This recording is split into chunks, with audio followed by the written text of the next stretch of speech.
So, okay, what I want to do is, while we use this time, I want you guys to have a quick think about what we've looked at today, what Neil's, some of the touch points. I know I've got some questions, and my glamorous assistant is going to give Neil a microphone because I'm terrible at sharing mics. So you've got one as well. Okay. Yep. So I want hands thrust up in the air, and if I don't see any hands, I've got plenty of questions, so I'll come out and pick on you. So come on, let's have some questions for Neil. Right, here we go. I'm going to hold on the mic, but you talk. That was a great presentation. Thank you. I've been following Rewind for a while, and you still are producing quality content in that space, so good job. What I'd be interested in is actually how you're thinking about testing those, and are the companies themselves doing something different to test those ahead of the public getting access to them, like those experiences? Because they're quite hard to, make sure that there is going to be a user fit and the experience does resonate with them. Yes. In fact, it would be no secret that testing the bride experience was the hardest thing. Do you mean the individual experience, or kind of the technology as a whole? I suppose you've got to take in the ergonomics and everything of the car, but yeah. It's like the whole experience as a whole. Like, what was the most challenging area to test and understand if you were on the right track? So it's funny, all the things that we thought were going to be a problem weren't. And things like personal space, and actually we had the 6DoF and the 3DoF experience had the device was much more free, and we very, very quickly found that people were clashing. There were some bruises. So we decided to lock it here, and that made for a much better user experience. It was easier. The things that we focused on was the onboarding and that user experience, because not everyone had done VR. So this very often within those 4,000 plus people, not only was it a first VR experience, but obviously it was a first VR in a car experience. So people just hadn't got a clue. So for us, we focus a lot of testing, obviously on the platform and on the kind of the development of it. But how can we make sure that it feels like a comfortable experience that people would want to do again? Because so many times these type of developments and projects get deployed, and it's bumpy to get them in or bumpy to get you out, and the content's great, but people are like, oh, it's just too much of a faff. So Holoride are really, really focusing on how can they make it easy, A, to integrate in with partners and automotive partners and hardware, and B, what's an easy onboarding for a passenger. You don't want your Uber driver to have to give you a load of instructions about how to put the headset on, and don't press B, but hold down A and point the gun in the front of you and it'll recalibrate, which was one of the things we had to do. So all of that stuff needs to be resolved. It's super early days. So this is like the third piece of content they've done, or Holoride have done with a partner. We're one of 3 premium platform creators. So we focus primarily on narrative, long-form content, and they have a gaming company called Shell Gamers, which you guys probably will know. And they're looking at those kind of problems from an industry perspective, like how can they integrate it with a car? How can they get a passenger or passengers on board as easy as possible? Testing is hard. That's another reason why we want a Holoride vehicle in the UK, so that we can really, really kind of get under, I was going to say get under the hood, but really kind of get to grips with what makes it tick. Can we put someone in the front seat? The initial answer is no, but what are the reasons why? How can we put it into a 7-seater? Because theoretically it's just 7 headsets, but actually there's a lot of power, and do those experiences work? Can we network them? So for a certain vehicular IP, we're talking about you and someone else being in the same experience in the car. Or could you go one step further, and could I network your experience with another car? And those kind of things become really, really interesting. But I'm also aware I'm not answering your question, but I think it is hands-on experience. We need a car, we need the setup in the UK. We had to fly to Germany to test that experience around the Holoride kind of track to make sure that it worked. We learned a ton from that, just from being out there for 2 days. So there is a lot to learn, and like I kind of briefly touched upon, it's also about the rules of the road in regards to how to make great content for that, because the rules of an existing VR interactive experience don't all apply.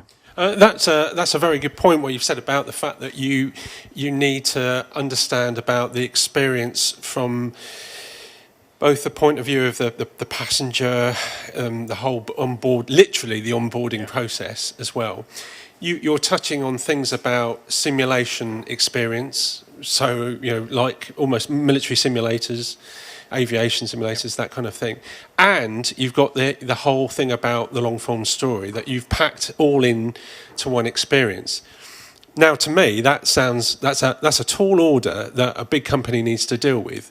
So do you think there are opportunities there for in the indie market yet, or we still got to let the big boys play this out a bit before we see that opportunity? Well, firstly, I don't think Rewind would, or we would include ourselves as a big boy. We're still it's all relative. Well, I suppose, yeah. But I know what you mean. Yeah, it was a tremendous amount of work for us to take on as a studio. We're kind of sub 45 people, predominantly all kind of engineers, plus Stephen and I and a few of the other guys from a management perspective. So it was a lot to take on. I think what Holoride want to do, and they definitely want to do, is they want to release their SDK and say, everyone have a crack. In order to do that, they're going to have to provide another awful metaphor, some rules of the road. This is what works and this is what doesn't, and at the moment they're still trying to figure a lot of that out. And with each new piece of content comes a new set of kind of definitions about that's great, but that's not great. I think if someone's got a great idea, there's absolutely no reason why people shouldn't stick their hand up. Give us a yell if you've got an idea and you've got some IP that you think is a possibility. Then we'd be more than open to talking about it. It's that there are no kind of rules in regards to kind of what kind of content Holoride are specifically after. So I think there's plenty of scope. And we were learning on a day-by-day basis. We were getting new SDKs kind of every 2 or 3 days. This year that will be different. Next year they'll be more established. But I don't think there's a kind of a limitation or a gated community that can play with it. I think an idea is a good idea. Yeah, that's great. So you would encourage the development community to really kind of come on board, whether you're an indie or one-person band, whatever. It doesn't matter. It's open season. Absolutely, yeah. We learned a tremendous amount about what works and what kind of experiences we go through, but we're just one company. There'll be other people out there with really brilliant ideas that would translate. And it's also funny to think about the stuff that doesn't translate. And I think one of the hurdles that Holoride have is that it's bespoke content. It's great that it's bespoke, but it's also a limitation because it doesn't translate. So again, talking to NBC and Warner Brothers about stuff that they want to do is they have, and we're having lots and lots of conversations about return on investment. Yeah. Where I spend most of my time. It's like, why am I going to spend, and I'll be absolutely honest with you, $600,000 on making something that's 7 minutes long that you've got to be in a certain car to play? Can I release it on a headset? Well, you can, but it will just be a linear experience. So there are lots of discussion to be had about where that money's coming from, how to make it really good, and how it lives on outside of the car. And that's why multiple cities are so important. That's why the elastic thing is such a big deal. Yeah. We've seen already augmented reality games using geodata, and obviously being in the car means you can explore that geodata in a different way. So again, that's a very useful avenue to go down, isn't it? Is actually you go, well, hey, you're in a car, as you said, you're looking at a vehicular-based IP. Vehicular madness. That would be mad. Yeah. Indeed. I was thinking about Carmageddon actually in my car. That would be quite fun. Yeah, there's tons of it. That? Exactly. And Driver. I remember playing Driver a lot. Yeah. But it's funny how everyone's immediate thing is, it's a car IP. So that'll be a great translation. And The Bride of Frankenstein isn't a car IP. No, it's just a really lovely way of engaging with the character in a different way. Yeah, I mean, it was lovely to see her hopping into the car, the way you change the car.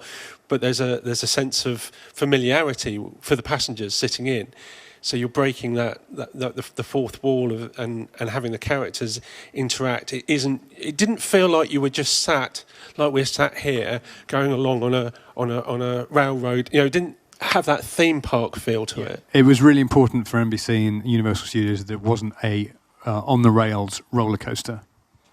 And that's why it was a bit of a shame that the 6DOF SDK wasn't ready, because now you can really you can lean in and talk to her and kind of see the detail and see the amount of work that's gone into creating her, rather than being kind of locked in a position. That wasn't a problem because everything else was so cool, but the 6DOF is another level. Yeah, there's a lot more complexity in enabling that. Guys, do you have any more questions?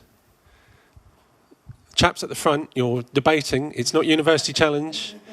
There's no dumb question here, apart from maybe something I might just blurt out. You can always tweet me at Neil Evely or at Rewind. It's fine. So where are you based in London then? We're in St Albans. Oh, St Albans. Yeah. Yeah, so no knocking at the door at strange hours. Oh. Well, it looks like a nightclub, so we get a lot of knocks on the doors at late hours anyway, so you just be another person. Right, okay, I think we've taken enough of Neil's time. He's got to get on and do other things. So if there's no more questions, one more last big round of applause. Thank you so much. Thanks Neil, very much. Appreciate it.